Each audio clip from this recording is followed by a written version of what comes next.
Bienvenidos nuevamente al curso Biomedic.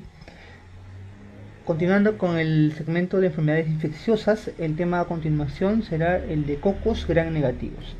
Cuando hablamos de cocos gram negativos, hablamos de una familia en especial que son las neiserias. Las neiserias pueden ser patógenas o no patógenas. Dentro de las patógenas tenemos a las muy conocidas meningococo o Neisseria meningitidis o gonococo o Neisseria gonorrhoeae. También podemos tener a las neiserias no patógenas, las cuales no son tema de estudio. Y otro coco gram negativo que tenemos que estudiar es la moraxella. La moraxella es un coco gram negativo, el cual está bastante relacionado con las infecciones de vías respiratorias tanto altas como bajas. Es muy frecuente escucharla en los casos de faringoamigdalitis en pacientes inmunocompetentes o en los casos de bronquitis o hipoxia compensados en los casos de pacientes que tienen este antecedente. Vamos a comenzar con el estudio de estos tres gérmenes y comenzando a hablar del meningococo, podemos decir que el meningococo es un agente que tiene una cápsula, es un germen capsulado. Junto con el meningococo y con el Haemophilus son los agentes principales de las meningitis en pacientes inmunocompetentes.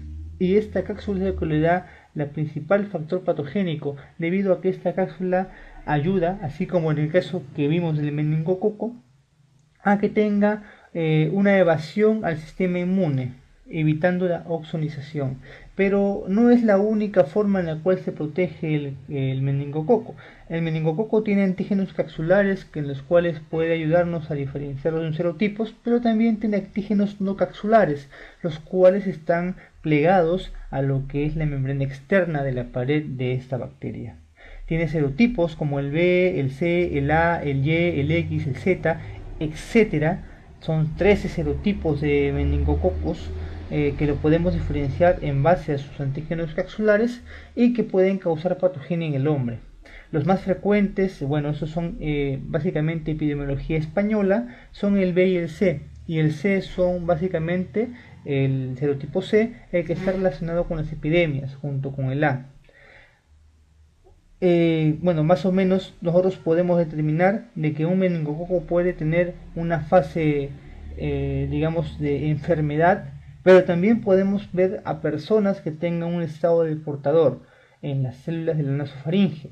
El meningococo tiene unos pilis que le van a ayudar a anexarse a unas células no secretoras, no ciliadas de las vías respiratorias altas, los cuales, mediante algunos sistemas de inmunidad y algunos alteraciones en la estructura propia del meningococo, van a ayudar a que estas bacterias adquieran un estado de portador dentro de lo que es el huésped, ¿no? Y estos portadores van a ser los que van a poder contagiar a otras personas por vía respiratoria, desarrollando lo que son las epidemias.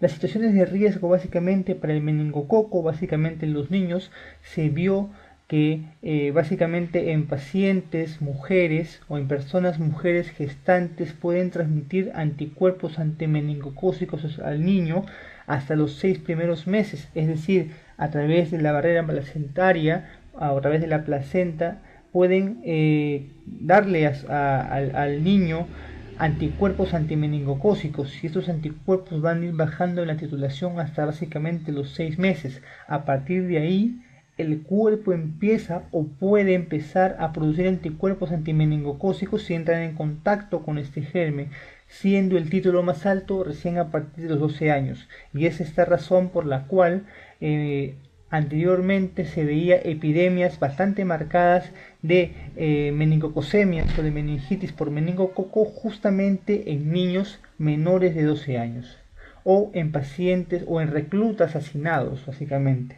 Entonces el hacinamiento es un factor de riesgo para poder desarrollar epidemias por meningococo, tanto meningitis meningocócicas como meningococemias sin meningitis o con meningitis.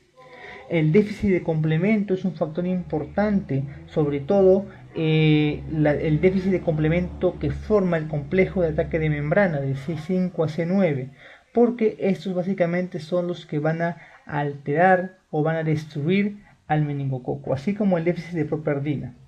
La hipogamaglobulinemia y el déficit de la fagocitosis van a también ser factores de riesgo para desarrollar infecciones meningocócicas en pacientes inmunocompetentes.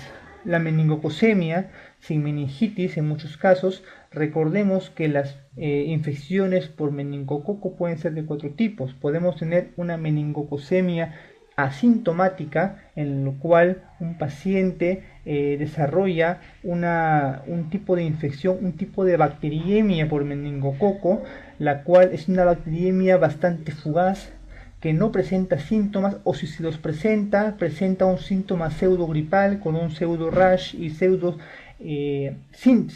síntomas sugerentes a un estado viral, rinorrea, coriza, fiebre leve, y se ha demostrado que en esos pacientes posteriores a estos eventos presentan anticuerpos contra el meningococo, demostrando con ello de que estos pacientes han presentado una bacteriemia fugaz por meningococo, es decir, una meningococcemia, pero que no ha sido mortal o no ha causado muchos síntomas, y es por eso que le llamamos una meningococcemia oligosintomática o asintomática. También pueden causar los meningococos lo que son las meningitis, ¿no?, propiamente dichas, o las meningococcemias sin meningitis o con meningitis, así como el estado de portador.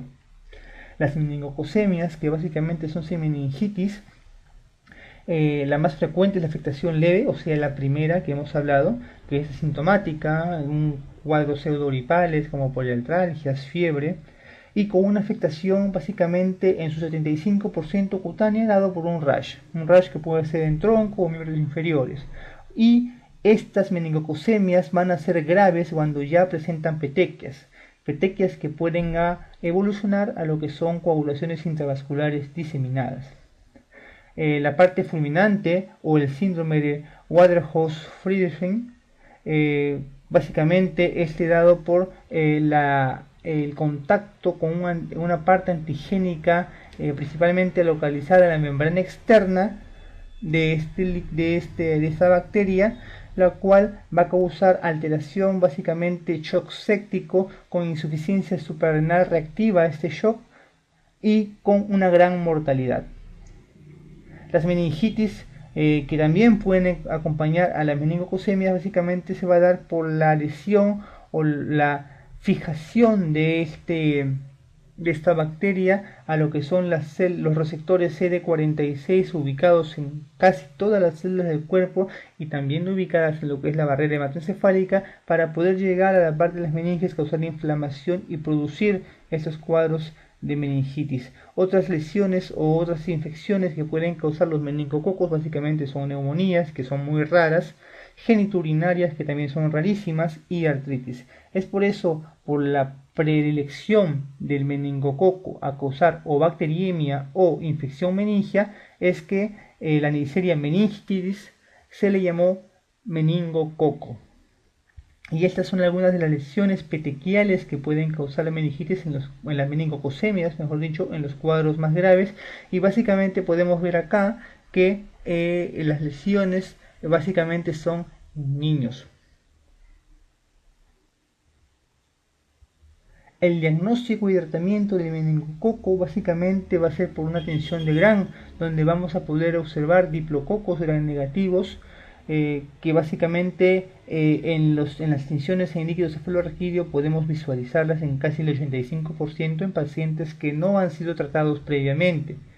En los cultivos también tienen alta sensibilidad, y el PCR o reacción en cadena de la polimerasa nos va a ayudar a poder captar el ADN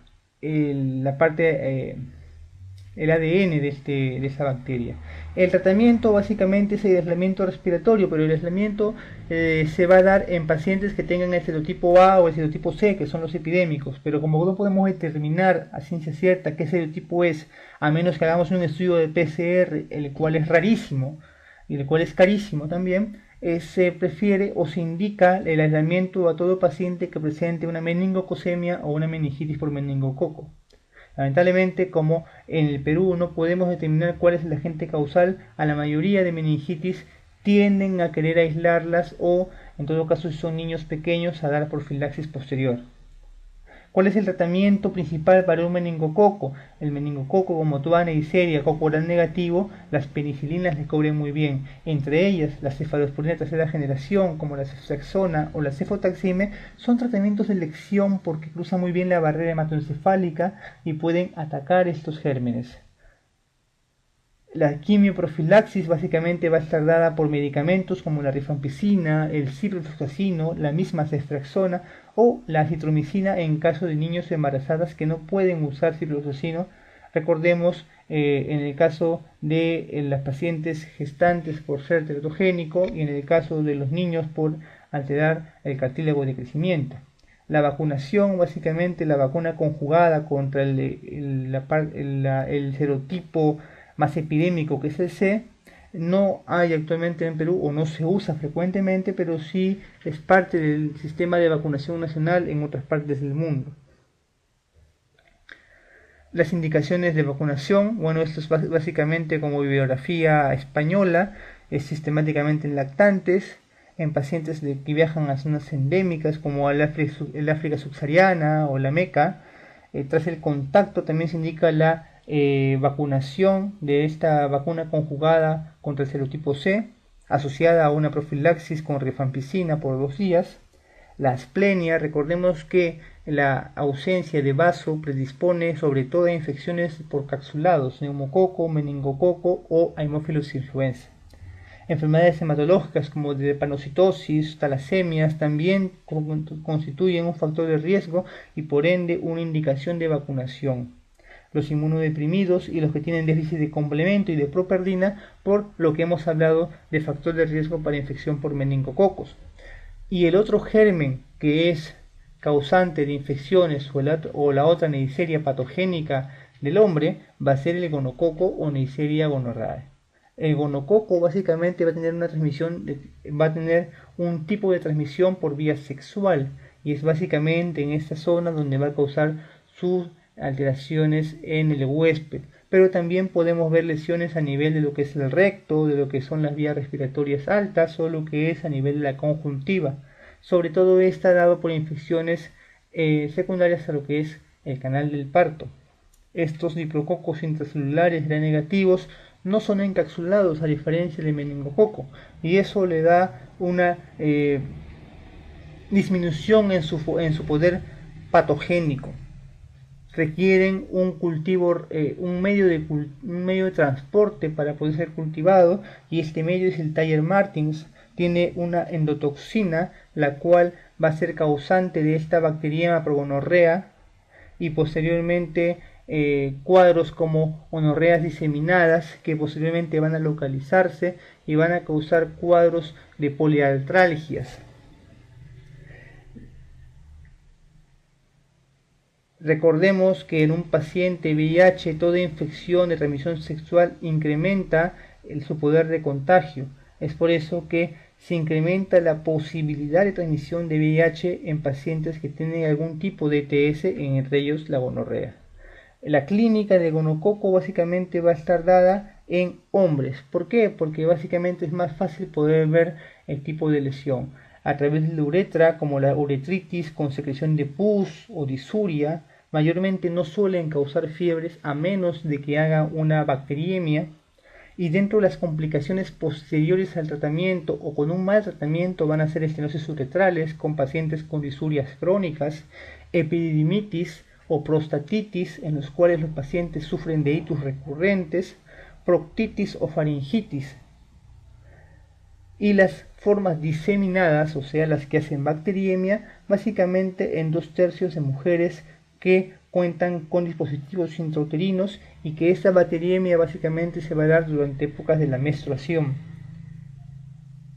En las mujeres la clínica es más sesgada, tienen menos clínica porque es más difícil de ellas de darse cuenta. 50% de las mujeres no cuentan con clínica y en ellas los síntomas básicamente van a ser dados por síndromes de secreción uretral, ¿no? Cervicitis o uretritis o mujeres con enfermedades inflamatorias pélvicas que presentan como principal factor de riesgo que pueden tener dispositivos intrauterinos, que puedan tener relaciones sexuales durante la menstruación, lo cual hace de que el cuello uterino se abra y que mediante esa vía pueda ascender los gérmenes que estén localizados a nivel de la vagina y del cuello y del cérvix, ¿no?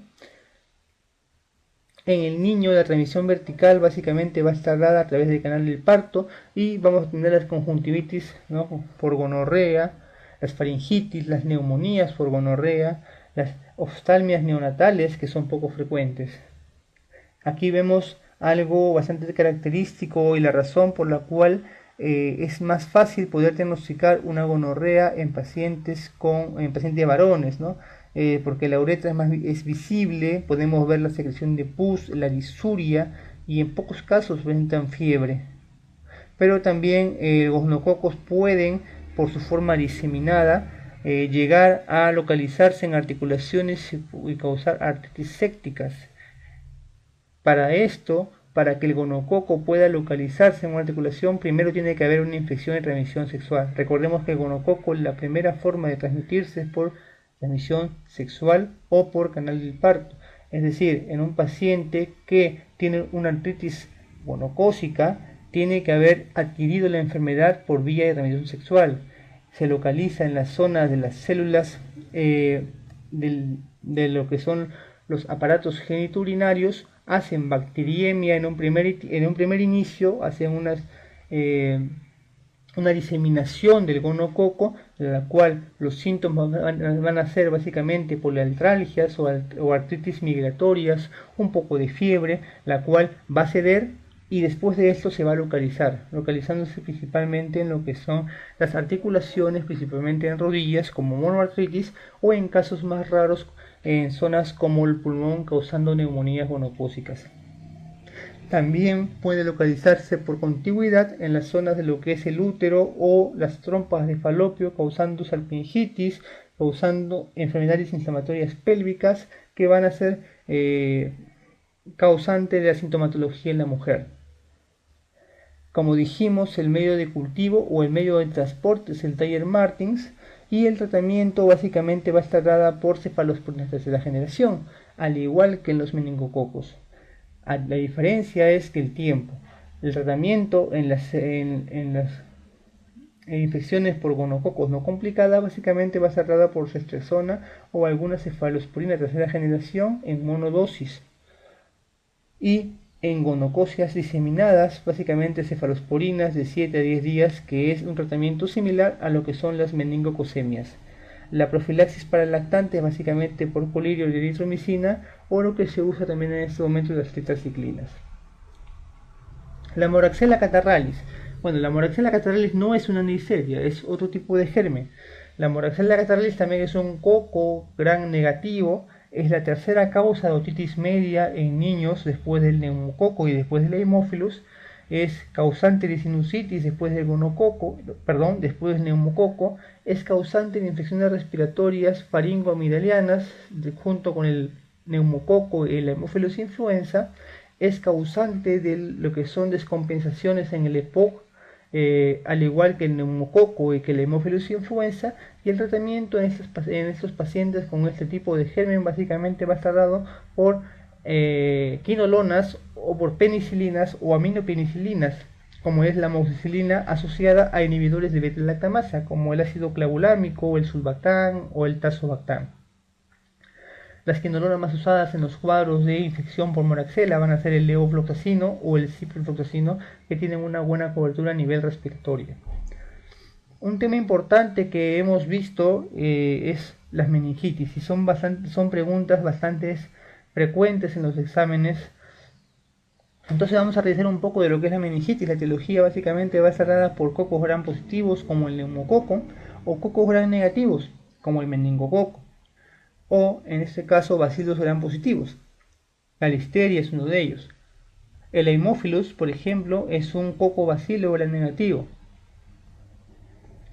pero tiene básicamente una prevalencia según edad. En pacientes recién nacidos menores de 3 meses, el germen más frecuente de las meningitis van a ser los Streptococcus agalactiae, los bacilos gram negativos y la listeria. El Streptococcus agalactiae básicamente porque es un contagio por vía canal del parto y por esa vía puede hacer septicemias o meningitis, en este caso en recién nacidos, y causar esa clínica. Los bacilos gram negativos también tienen una vía básicamente por canal del parto. En los niños menores de 12 años o de 2 años tenemos el Haemophilus y también el meningococo. De 2 a 20 años los capsulados, es decir, neumococo, Haemophilus y meningococo son frecuentes. En los adultos tenemos el neumococo y el meningococo. En pacientes que ya cuentan con la vacuna neumocócica, el meningococo aumenta en su epidemiología o aumenta en su prevalencia en estos pacientes. En pacientes inmunodeprimidos o más de 55 años, ¿no?, que tienen algún factor de riesgo de inmunosupresión, alcohólicos, epinectomizados, pacientes con enfermedades crónicas, desnutridos, VIH, aumenta la incidencia de lo que es la histeria. Básicamente la triada de una meningitis va a estar dada por lo que es fiebre, por lo que es rigidez de nuca y meningismo. Y con meningismo nos referimos principalmente a lo que es trastorno del sensorio, a lo que es signos meningios, y en algunos casos también se presenta cefalea. Entonces esta clínica básicamente nos va a hacer pensar en que puede haber alguna alteración meningia, que puede ser bacteriana o puede ser viral en los casos agudos.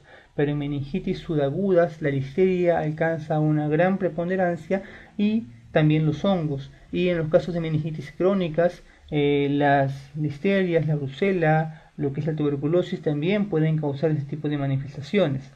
No solamente tienen esa triada lo que son las meningitis, también puede haber náuseas, vómitos, sudoración profusa en cuadros de meningitis tuberculosa, compromisos de pares craneales en los cuadros básicamente de listeria o en los cuadros neumocócicos, convulsiones como signos de focalización neurológica. El diagnóstico va a estar dado básicamente por el estudio del líquido cefalorraquídeo y tenemos criterios para poder hacer este estudio. Y el estudio básicamente va a constar de nivel citológico, bioquímico y microbiológico. El citológico y el bioquímico nos dan una información rápida para poder iniciar una terapia eficaz y rápida contra este tipo de gérmenes y nos puede orientar a determinar cuál es la etiología tanto viral, bacteriana o en este caso subaguda, pensando en cuadros como tuberculosis, como brucela, como sífilis o como hongos. La celularidad básicamente va a estar mucho más aumentada a nivel bacteriano, a predominio de polimorfos nucleares, a diferencia de las virales donde el predominio es mononuclear y a la diferencia de las meningitis subagudas donde el predominio también es mononuclear. La cantidad de leucocitos normales en lo que es el líquido cefalorraquídeo básicamente van a ser de 4 a 5. La glucosa básicamente va a estar dada por los 2/3 de la glucosa sérica. En este caso tenemos un valor basándonos en lo que es una glucosa de 100 en paciente que no esté en ayunas. Y la glucosa básicamente en la bacteriana va a estar disminuida y en las subagudas como la tuberculosis va a estar muy disminuida, diferencia de las meningitis virales en las cuales va a estar normal. Las proteínas mayormente tienden a elevarse en las bacterianas y tienden a elevarse tremendamente en las subagudas como la TBC o la brucela o los hongos, sobre todo en hongos como el Cryptococcus neoformans que pueden elevar altamente el nivel de proteínas causando una hiperproteinorraquia. Y el tratamiento básicamente va a estar dado por antibióticos. El tratamiento antibiótico tiene que ser instalado en la primera hora del diagnóstico y previo cultivos, previo estudio del líquido cefalorraquídeo. Pero si un paciente tiene alguna contraindicación para una punción lumbar y tiene una clínica muy sugerente, no debe retrasarse por falta de estudio de líquido cefalorraquídeo este tipo de tratamiento. Los corticoides básicamente están demostrados únicamente en infecciones en meningitis neumocócicas y tuberculosas, en ninguno otro más. Es decir, en pacientes con meningitis por meningococo o pacientes con meningitis por Haemophilus o en pacientes con meningitis por brucela no se debe administrar corticoides, solamente en meningitis neumocócicas y meningitis tuberculosas. y el tratamiento va a estar dado básicamente de acuerdo a la epidemiología. Si es un recién nacido, vamos a iniciar con ampicilina, gentamicina, puesto a que los principales gérmenes que van a ser cubiertos van a ser Streptococcus agalactiae, Bacillus gram negativos o Listeria. La ampicilina cubre muy bien Listeria. La ampicilina junto con la gentamicina cubre muy bien enterococos y cubre muy bien Bacillus gram negativos, y la ampicilina cubre muy bien Streptococcus agalactiae. En niños y adultos, como tenemos una incidencia básicamente de meningococo y tenemos una incidencia de neumococo, la ceftriaxona va a ser el tratamiento eficaz. Podemos agregarlo no vancomicina si tenemos a un paciente que alta sospecha de neumococo y que este neumococo tenga una alta sospecha de resistencia a la penicilina. En ese caso, añadimos vancomicina para poder vencer esa resistencia. Y en pacientes que tengan algún compromiso, algún trauma encefalocraniano o alguna derivación ventriculoperitoneal, básicamente en estos casos el germen más frecuente va a ser el estafilococo, y es por eso que tenemos que hacer terapia con vancomicina pensando en que puede ser un estafilococo epidermidis o que puede ser un estafilococo dorado que haya hecho resistencia a la oxacilina. Vamos a revisar algunas preguntas dadas por algún tipo de exámenes que hemos tenido en el tiempo. La profilaxis de contacto en adultos de pacientes con meningitis meningocócica, lo dijimos, básicamente es la rifampicina de a 600 miligramos, es decir, 2 tabletas cada 12 horas por 2 días. Pero existen otros tipos de tratamientos, ceftriaxona en dosis única, ciprofloxacino en dosis única, o fluoxacino en monodosis o acitromicina. ¿Por qué usamos la rifampicina y no usamos estos otros antibióticos que son a monodosis? Y si son a monodosis, en teoría deberían resultar más efectivos, porque la rifampicina ha demostrado ser más efectiva que estos otros tratamientos para la profilaxis en pacientes con meningococos, básicamente los serotipos A y serotipo C. Paciente de 55 años de edad con fiebre y trastorno de conciencia. Entonces este paciente tiene fiebre, trastorno de conciencia y tiene 55 años de edad. Se encuentra soporoso, tiene signos meningios, o sea, tiene fiebre y tiene meningismo. En el líquido cefalorraquídeo se encuentra 150.000 células de predominio polimorfo nuclear. Una glucosa en 30. O sea, está la glucosa disminuida, hay una gran celularidad y las proteínas se encuentran en 300. Las proteínas pueden llegarse a un valor de 45 hasta 50 miligramos por decilitro en el líquido cefalorraquídeo. 300 es bastante elevado. Entonces acá la clínica nos indica que básicamente puede ser una meningitis y la punción lumbar nos indica básicamente hacia una etiología bacteriana. Entonces, si es una etiología bacteriana, tenemos que cubrir los gérmenes más frecuentes en un paciente adulto. ¿Cuáles son estos gérmenes? Neumococo y meningococo. Entonces, si tenemos un neumococo y un meningococo, ¿cuál sería el tratamiento de elección? Básicamente una cefalosporina de tercera generación. En este caso la clave es ceftriaxona 2 gramos cada 12 horas. Siguiente pregunta. En un varón de 25 años de edad, sin antecedentes epidemiológicos, con 5 a 10 días de enfermedad, con 5 días de enfermedad, febril, cefalea pulsátil y vómitos. Tiene fiebre y tiene cefalea. Y a este paciente le hacen una punción lumbar y encuentran pleocitosis, encuentran que esta es a predominio polimorfo nuclear y con la glucosa disminuida y con la proteína elevadas. ¿Cuál es el diagnóstico más probable de la meningoencefalitis? Bueno, en este caso lo más frecuente es que sea bacteriana. ¿Pero podría ser tuberculosa? Claro que sí, podría ser tuberculosa. Pero nos dicen que el predominio es polimorfo nuclear. Y las meningitis tuberculosas son predominio mononuclear. ¿Por qué no será mediana, doctor? Porque las amedianas mayormente no producen hipoglucorraquia. ¿Por qué no virales? Porque las virales no consumen glucosa y tampoco producen incremento de proteínas en el líquido cefalorraquídeo. Y las micóticas básicamente tienen un viraje a mononuclear más que polimorfo nuclear. El tratamiento empírico de la meningitis purulenta a germen desconocido en una persona anciana, más de 75 años. ¿Cuál debería ser, doctor, si tenemos un paciente que tiene una meningitis? No nos dice el tiempo, pero nos dice que es anciano. Entonces, si es el cuadro más frecuente para meningitis, ¿qué va a ser? Neumococo. Por ahí también puede meterse el meningococo, pero si tenemos una persona anciana, es decir, una persona que está funcionalmente inmunocomprometida, y en un paciente inmunocomprometido adquiere una gran preponderancia lo que es la listeria. Entonces, las listerias pueden también ser parte de nuestra terapia empírica en pacientes ancianos o en pacientes inmunosuprimidos que tengan un cuadro de meningitis.